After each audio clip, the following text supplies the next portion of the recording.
Pueblo's public schools have been and continue to be among the lowest in Colorado in terms of per pupil funding. What can you do to correct that? Well, certainly the challenge in public education is difficult, and the Congressman's going to talk about federal grants we're going to get, and we've gotten a bunch, right? We just got a $23 million Race to the Top grant that's going to allow us to compete.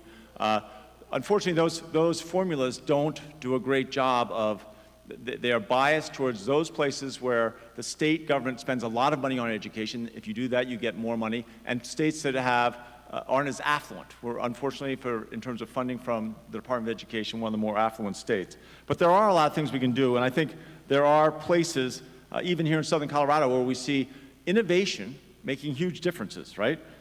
In Center Colorado, it's one of the very poorest districts in the entire state of Colorado, and in the last few years, they completely turned it around. In 2004, 20% of Center high school graduates went on to post-high school education. 2013, only 9 years later, 78% of them were 2 years into their post-high school educations. So they've increased their read scores, their third grade literacy scores every year for 8 consecutive years, right? Getting funding is difficult, and I think right now it's going to be on a local level, each district, and in poor districts like parts of Southern Colorado, it is a real challenge. We need to figure out more ways of creating incentives and not race to the top, but motivational incentives so that we can get more money into low-income districts all across the state, right? But we have done things such as passing the transparency bill last year. We're the first state in America so that you'll be able to go to a website and see if whatever school your child's at, you'll see how much money is spent on that building, how much money is spent for the teacher, how much is spent for the administration there, how much goes to the school district. And I guarantee you, you want to change the dynamic between schools and parents, give parents that real information. I think it'll make a dramatic difference. We've added 8,000 early childhood education slots, and they're making a big difference. Mr. Beauprez?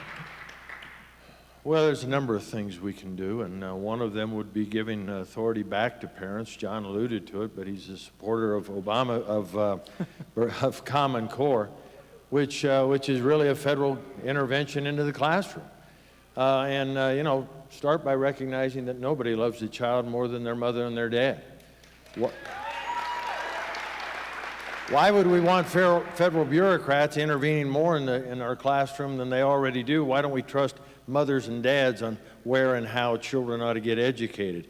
He alluded to it because he knows it's coming, he knows it's a fact.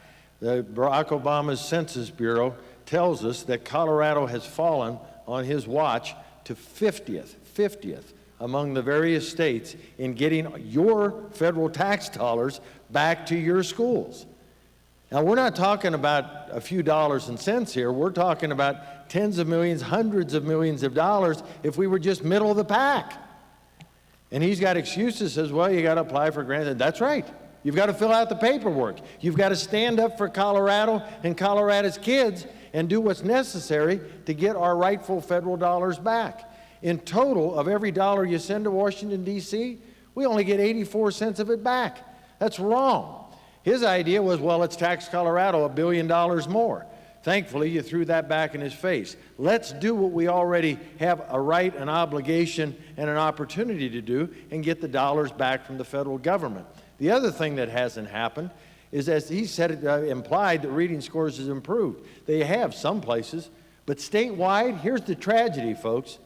Among little 8 and 9-year-old children, third graders, almost 30% of them, and now this year, it was almost 2% worse, can't read at grade level proficiency.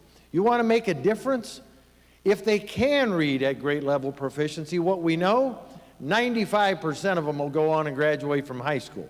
That's how to make a difference. Give every child that has the innate ability to learn how to read a fighting chance at the opportunities of this great nation. Let's teach them to read, and on my watch, we will.